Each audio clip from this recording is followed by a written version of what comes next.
Hello बच्चों, कैसे हो आप लोग। Welcome to Biobase for biology. बेटा, आज हम लोग ये देखेंगे कि माइक्रोस्पोरेंजियम के अंदर मेगास्पोर की फॉर्मेशन कैसे होती है। तो that process is called megasporogenesis. क्या बोलेंगे? Megasporogenesis. Clear? This is process of formation of megaspore in megasporangium. और मेगास्पोरेंजियम को हम लोग क्या बोलते हैं? ओफ्यूल बोलते हैं। क्या बोलेंगे? ओफ्यूल बोलेंगे। तो अब आप इमेजिन करो कि हमारे पास मोस्ट कॉमन ओव्यूल क्या था? बेटा, एनाट्रोपस। जैसे ये एनाट्रोपस ओव्यूल है। स्ट्रक्चर देखा था पिछले डिस्कशन में। ये एनाट्रोपस ओव्यूल है। और यहां अंदर क्या था?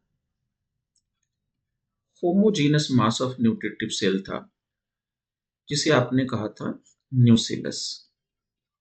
क्लियर है?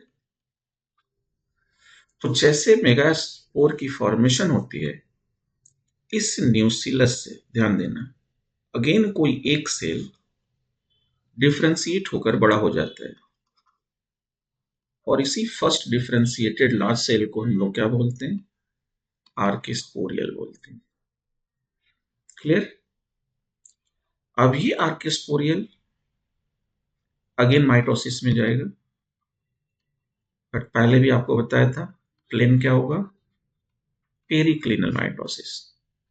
That means parallel to main axis. तो पेरिक्लिनल माइटोसिस के बाद ये आर्किस्पोरियल दो सेल में डिफरेंशिएट कर जाते हैं। जो ये आउटर सेल है, इस आउटर सेल को हम लोग कहते हैं प्राइमरी वॉल सेल, या कह सकते हो प्राइमरी पैरिएटल सेल। क्या बोलेंगे? Primary parietal cell. और जो ये इनर सेल है, क्लियर है, इस इनर सेल को हम लोग बोलते हैं प्राइमरी स्पोरोजीनस सेल। ये हुआ प्राइमरी स्पोरोजीनस सेल।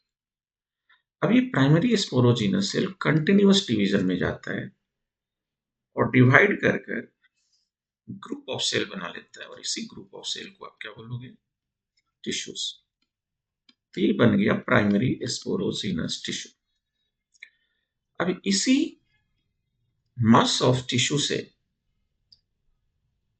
कोई एक सेल मेगास्पोर मदर सेल के रूप में चेंज हो जाता है।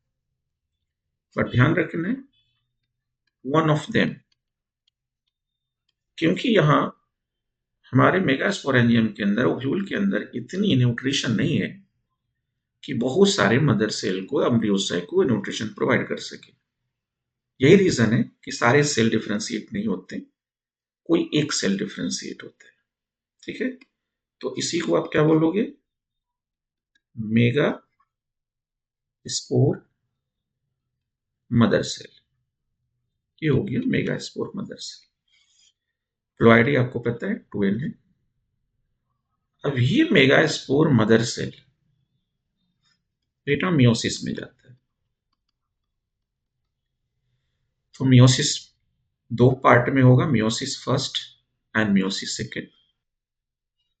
तो अब देखो, ये क्या बना दिया? दो सेल बना दिया। तो इसी को हमारी एनसीईआरटी ने क्या बोला है? डायाडिस्ट्रेट। डायाडिस्टेस, दो सेल बना।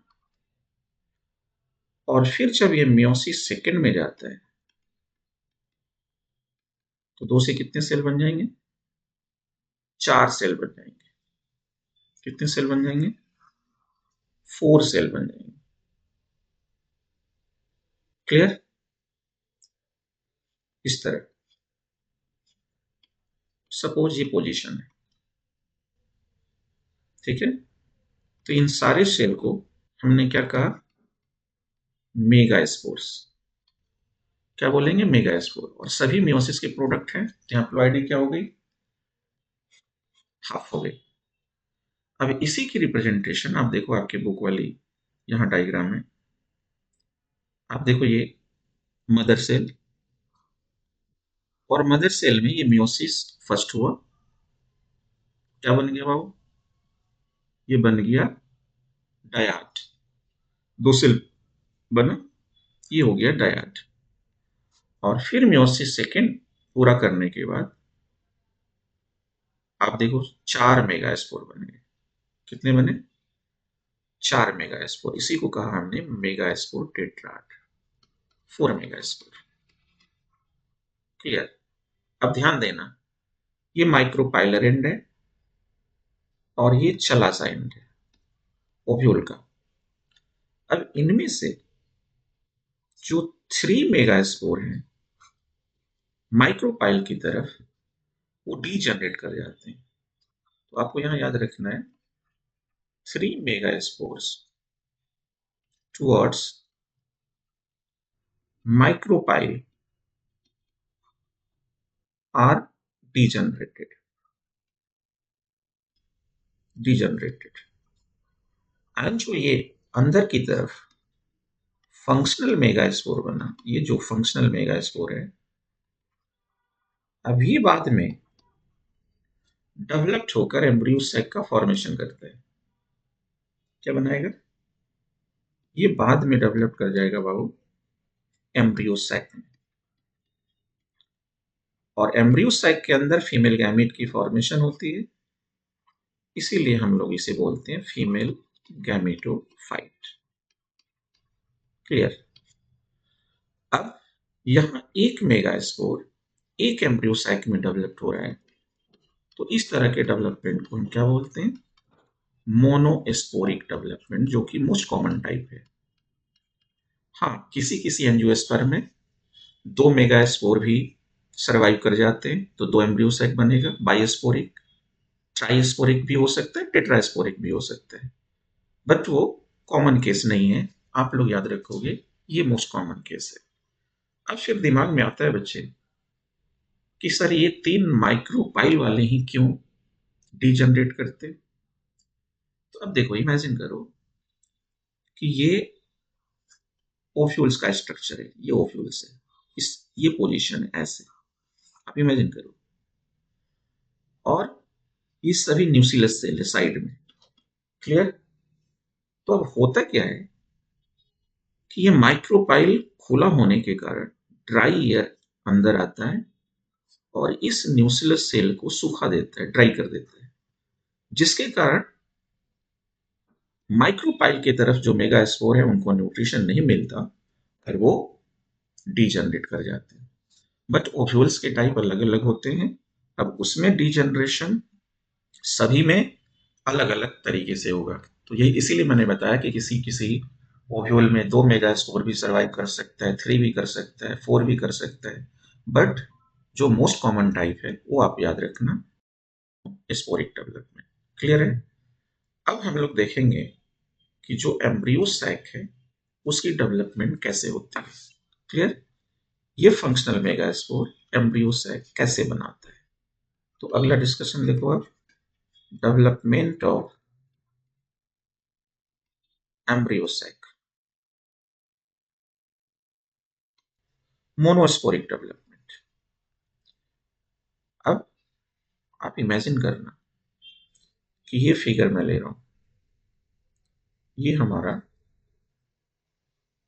एनाट्रोपस ओव्यूल है। पोजीशन में थोड़ा सा चेंज कर रहा हूं, इस तरह ये पोजीशन हो गया। क्लियर। ये पोजीशन हो गया, इमेजिन करो। ये माइक्रोपाइल रीजन, ये माइक्रोपाइल रीजन हो गया, और बेस ऑफ ओव्यूल है बेटा चला सा ये। तो जो हमारा फंक्शनल मेगास्पोर था किधर की तरफ था, चलाजा की तरफ। और जो माइक्रोपाइल की तरफ ये 3 मेगास्पोर थे, ये तो डीजनरेट हो रहे हैं। तो ये हो गया डीजनरेटिंग मेगास्पोर। क्लियर।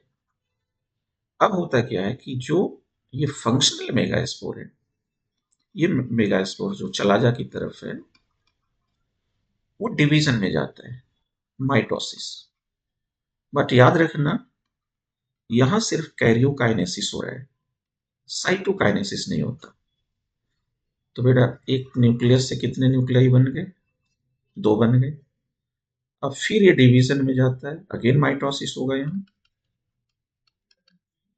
तो कितने न्यूक्लियाई बन गए? 4 न्यूक्लियाई बन गए। क्लियर। एंड ये अगेन डिवीजन में माइटोसिस में जाता है, तो 4 से कितने न्यूक्लियाई बन गए? 8 न्यूक्लियाई बन गए। तो ये बन गया 8 न्यूक्लिएटेड स्टेज। जो प्रोडक्ट न्यूक्लियस है अपने पैरेंटल न्यूक्लियाई के साथ होता है, इसीलिए अरेंजमेंट इस तरह दिखता है, और इसे हम बोलते हैं 4+4 अरेंजमेंट। क्या बोलेंगे? 4+4 अरेंजमेंट। अब उसके बाद क्या होता है? अब क्या होता है आप देखो यहां से कि 1 न्यूक्लियाई दोनों पोल से माइग्रेट होकर सेंटर में आ जाते हैं, ऐसे। That is why arrangement become 3+2+3। इसे बोलेंगे 3+2+3 अरेंजमेंट। क्लियर। और ये माइग्रेट होकर सेंटर में आकर पोलर न्यूक्लियाई का फॉर्मेशन करता है, that is why called polar nuclei migrated from the pole. अब उसके बाद 8 न्यूक्लिएटेड स्टेज के बाद फिर यहां पर साइटोकाइनेसिस होता है, और साइटोकाइनेसिस होने के बाद जो हमारा कंप्लीट एम्ब्रियो सैक बनता है, आप देखो ये फिगर है आपके बुक में, ये है जो 3 न्यूक्लियाई चलाजा की तरफ थे, ये देखो ये बना लेते हैं एंटीपोडल सेल। तो टोटल कितने एंटीपोडल सेल हो गए? 3। और जो 2 न्यूक्लियाई सेंटर में था, आप देखो यहां ये बना दिया पोलर न्यूक्लियाई। सेल एक ही है बेटा, न्यूक्लियस 2 है। फिर यहां 1 एग फीमेल गैमेट और 2 सिनर्जिड्स बन गए। तो एग और सिनर्जिड्स को मिलाकर हम लोग क्या बोलते हैं? एग अपरेटस बोलते हैं। क्या बोलेंगे? Egg apparatus. क्लियर। तो इस तरह टोटल देखो 3 nuclei antipodal, 2 nuclei polar nuclei और 3 यहां पर हैं। तो टोटल कितने न्यूक्लियस हो गए बेटा? 8 न्यूक्लियस हो गए। बट सेल कितना रहा? 7, क्योंकि पोलर न्यूक्लियाई सेल 1 है और न्यूक्लियस इसमें 2 है। तो दैट इज वाई 7 सेल्ड and 8 nucleated stage embryo sac is formed। ठीक है।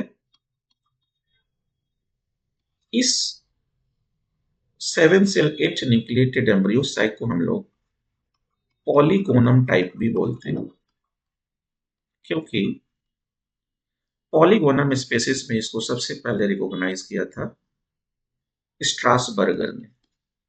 That is why polygonum type. तो आप ध्यान रखना, डिस्कवर्ड बाय स्ट्रासबर्गर।